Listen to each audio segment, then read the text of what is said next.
loves a costume. On Wall Street, it wore a Brooks Brothers suit and a tie knotted too tight. In a Manhattan penthouse, it dressed in leather and steel.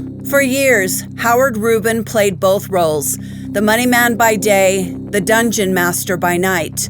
On a September morning in 2025, federal agents arrived at two houses, one in Fairfield, Connecticut, another in Southlake, Texas, and stripped those costumes away. The names on the arrest warrants: Howard Rubin, once a celebrated Wall Street player, now 70 years old, and his alleged accomplice, Jennifer Powers, his personal assistant turned fixer. Their crime? A sex trafficking and fraud operation that prosecutors say spanned a decade, crossed state lines, and left women physically and psychologically scarred. This is the story of how a titan of finance, immortalized in Liar's Poker, fell not to a stock market crash, but to his own appetite, and how an assistant became an accomplice. I'm your host, Stacy Lee. Let's begin.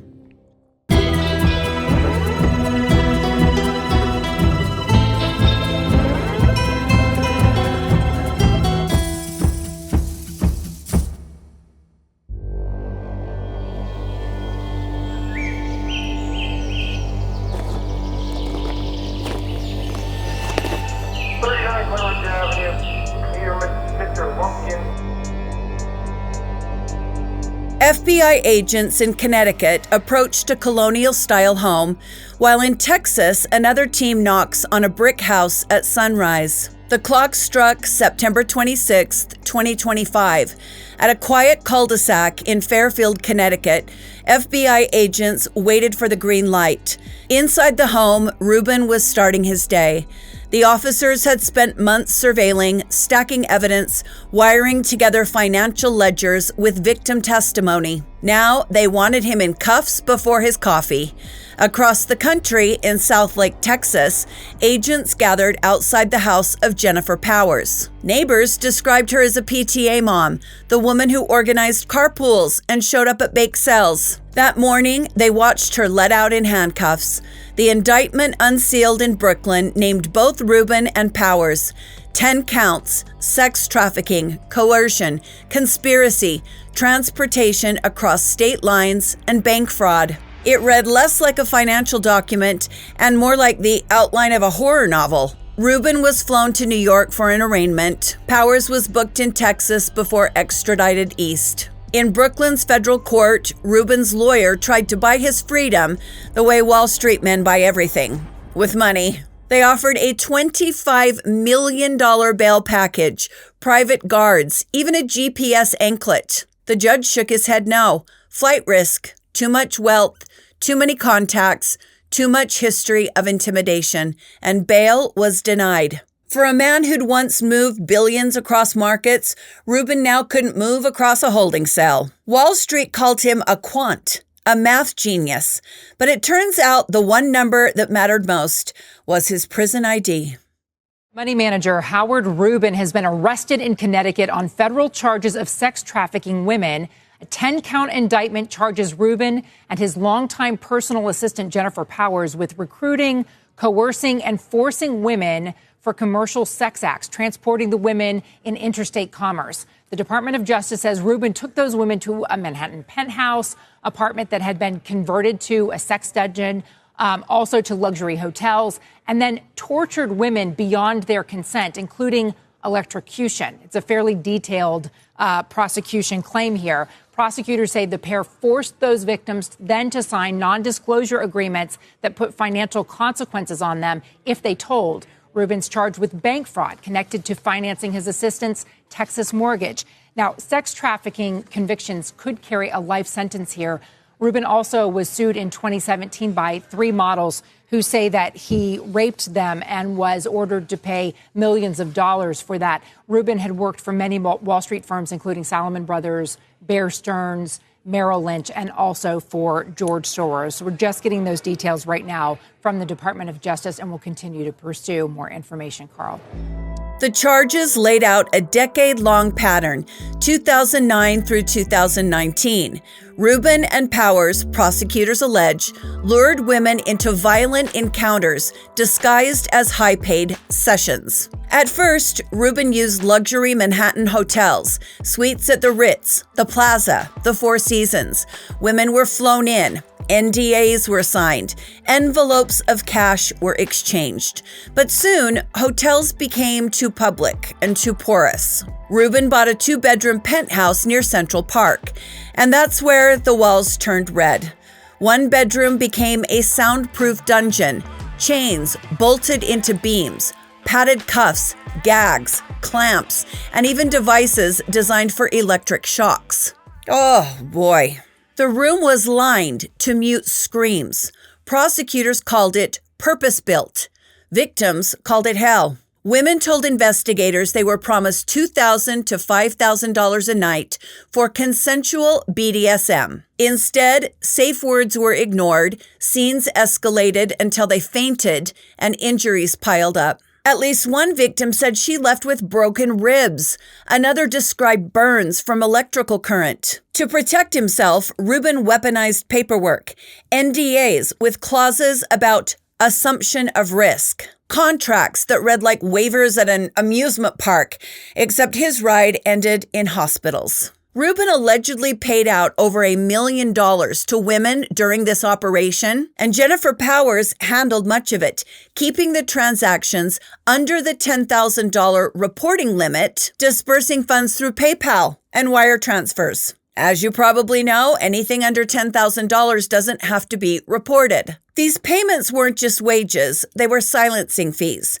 Civil lawsuits starting in 2017 pulled the curtain back. Models and adult performers sued, alleging Rubin gagged them, taped their mouths, and assaulted them beyond agreed terms. I mean, it is full-on Caligula here. One case ended in a multi-million-dollar award.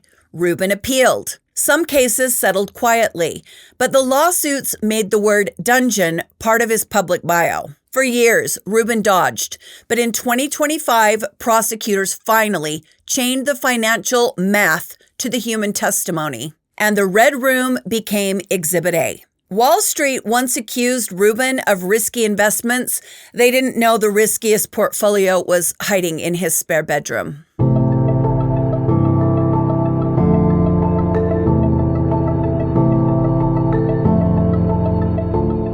Howard Rubin was born in Massachusetts in 1955, the son of a research scientist. He studied chemical engineering at Lafayette College, graduating in 1978. For a brief time, he worked at Monsanto, crunching equations in sterile labs. But Wall Street was hungrier. Howard Rubin enrolled at Harvard Business School and graduated with an MBA. Then he joined Salomon Brothers in the early 1980s. There, he became one of the architects of collateralized mortgage obligations, CMOs, the financial instruments that turned home loans into exotic securities. Rubin was the math guy, the quant. I read that word over and over. I'd never heard it before. Who translated gambling strategies into billion-dollar bets. Michael Lewis's Liar's Poker immortalized him as the blackjack whiz who could bend probability into profit. Howard Rubin made fortunes at Merrill Lynch, then Bear Stearns, where his bets once cost the firm hundreds of millions. Later, he landed at Soros Fund Management, managing high-stakes portfolios. Yes, George Soros, that connection, we're going to talk about it. Rubin was rich, respected, and connected. By the 1990s and 2000s, Rubin was a fixture in Hampton society. He and his wife Mary owned an estate in Bridgehampton. He attended charity galas in Manhattan, donated to nonprofits, appeared in glossy spreads. Politically, Rubin's world leaned Democratic. He attended fundraisers, wrote checks, and mingled with lawmakers eager for Wall Street dollars. He wasn't a policymaker, but he was in the rooms where policy was auctioned. His colleagues describe him as brilliant, sometimes reckless, a man who craved adrenaline as much as profit. That hunger translated well on trading floors. It translated poorly in bedrooms. By 2017, civil lawsuits painted Howard Rubin as not a financier, but as a predator. Women alleged he beat them during BDSM encounters, ignored safe words, and left them bruised, bleeding, and terrified. One lawsuit claimed he forced oral sex while gagging a woman with tape. Another alleged he told a victim she'd never work again if she ever spoke out. Howard Rubin denied it all. His lawyers said it was consensual role play, but juries listened. One multi-million-dollar award was granted, though appeals dragged on and on. Howard Rubin's name became radioactive. By 2021, his 36-year marriage ended in divorce. He had 3 children, the Hamptons house, the penthouse, the Connecticut retreat. They all became symbols of wealth, shadowed by lawsuits. And now, in 2025, he sits not as a Wall Street genius, but as a defendant, facing a sentence that could outlive him. Howard Rubin once told a reporter that he loved blackjack because the odds were honest. Turns out honesty was never his strong suit.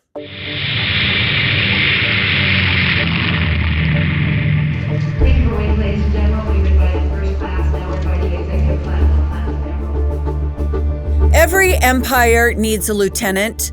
For Howard Rubin, that was Jennifer Powers. Powers entered his life around 2011. Officially, she was his personal assistant, handling schedules, travels, emails.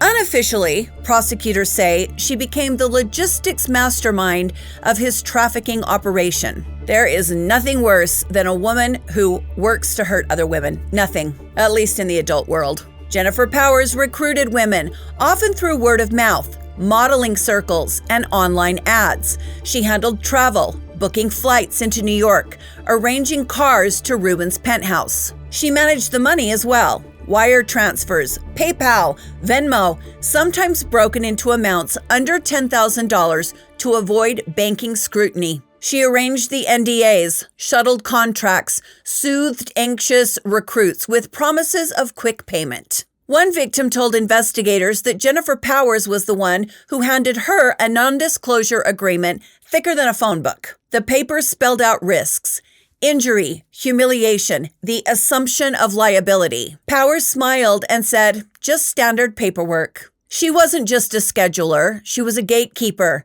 Jennifer stalked the penthouse dungeon, ensured equipment was replaced, even handled medical supplies when victims left injured. Oh my goodness. Howard Rubin kept Jennifer Powers loyal with money. He paid her Manhattan rent, her children's private school tuition, and later, when she moved to Texas in 2020, he secretly funneled cash into her South Lake mortgage. Prosecutors now say part of this funding involved bank fraud, concealing millions to secure that home. We live among people that just have no conscience. There are so many people that will do anything for money, and it doesn't bother them or keep them up at night. I ran a restaurant that just about destroyed my mental health. If you've been in the restaurant industry, you know. I cannot even wrap my mind around being involved in something illegal and trying to live any sort of a happy life. That would be like a millstone around my neck. But these people don't seem to believe they're ever going to get caught.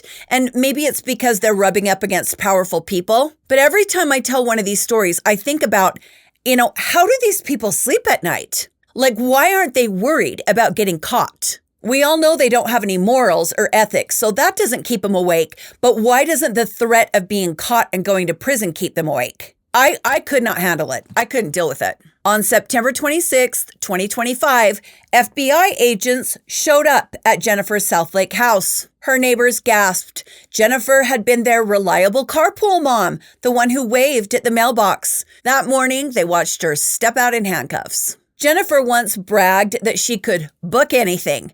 Well, it turns out she booked herself a federal indictment.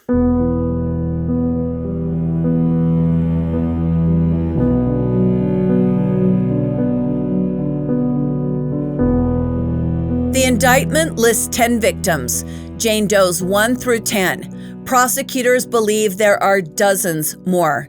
The pattern was consistent. Women were recruited with offers of thousands of dollars for consensual BDSM. They were flown into New York or sometimes Las Vegas. At first, encounters were in luxury hotels, later in the soundproof dungeon near Central Park. What was promised as consensual escalated into violence.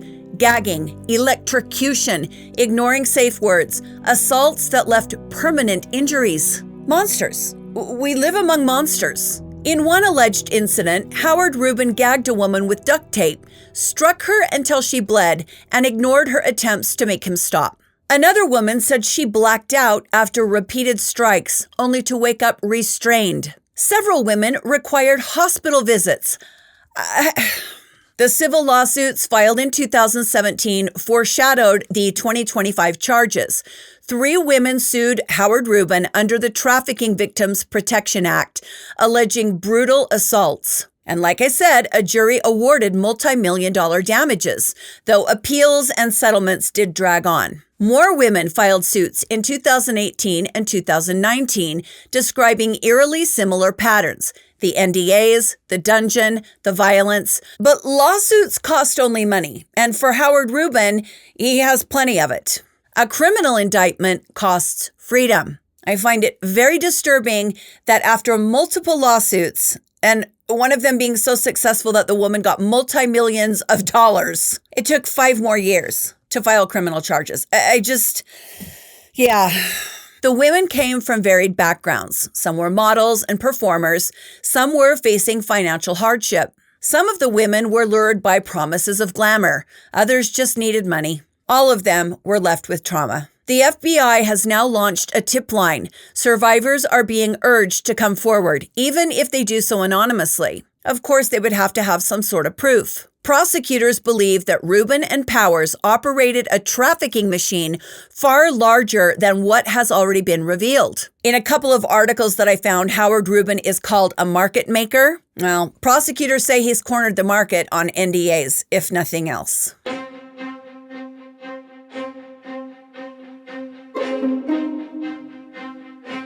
In Brooklyn federal court, Howard Rubin faced the music. He pleaded not guilty, his lawyers insisting every encounter was consensual, every NDA airtight. They offered a $25 million bail package with guards and ankle monitors, but the judge refused. Like I said, he said Howard Rubin was too wealthy, too connected, and too dangerous. Bail denied. Jennifer Powers, arraigned separately, also pleaded not guilty. She was accused not of swinging the whip, but of building the stage. If convicted, Rubin and Powers face mandatory minimums of 15 years and potentially decades more. At 70 years old, Howard Rubin would die behind bars. Now, there are text messages about some of these assaults. In 2015, Howard Rubin sent a text to Jennifer Powers telling her he had, I can't even repeat, but things that he had done to a woman while he had her tied to a cross. In 2011, there is a text message where Howard Rubin tells Jennifer Powers what he did to a woman. Do you know what Jennifer Powers' reply was? I can only imagine what you did to her on that cross. Did you shock her pussy? Howard Rubin said that yes, he did, and that he needed Jennifer to get him a new electrical device because the one he had wasn't powerful enough. In 2014, one alleged victim told Rubin that she would take plenty of Valium to endure a BDSM session. She said she was desperate for money and in a really tough spot. Then there are text messages of Howard Rubin telling a friend of his how desperate this woman is and that she'll do anything for money. And he plans to make sure anything really means anything. There's one text message to Jennifer Powers where he tells Jennifer that he's got a woman tied up and he says she hates it, but we've got to make her cry. I mean, sick motherfucker. Just sick. Sick. In 2016, there's a text from Howard to Jennifer that says, I don't care how much she screams. This is going to be fun. One time, Howard Rubin beat a woman so badly that he was concerned about the aftermath. And he writes to Jennifer Powers, it got very, very, very rough, Jen. We need to be very, very, very nice to her.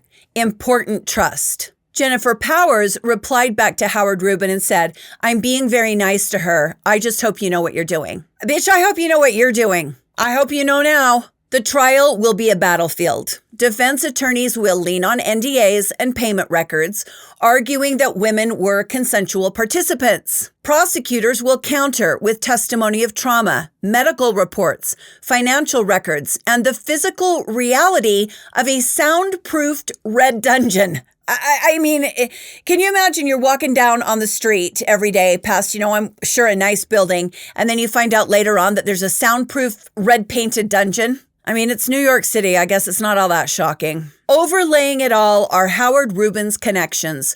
Once he rubbed shoulders with hedge fund titans, Hampton elites, and political donors. He played host at galas where lawmakers smiled for photos. Now his social circle is cellmates.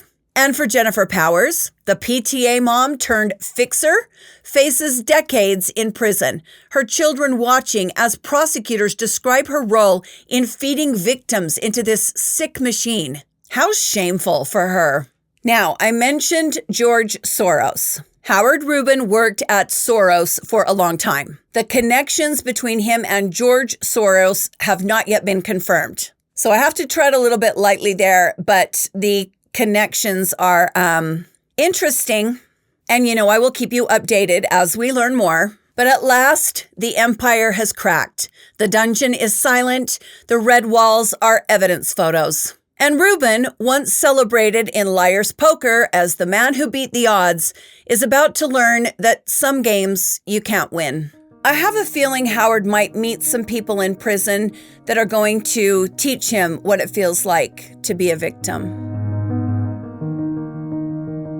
Thank you for joining me today on Dark Hearts with Stacy Lee.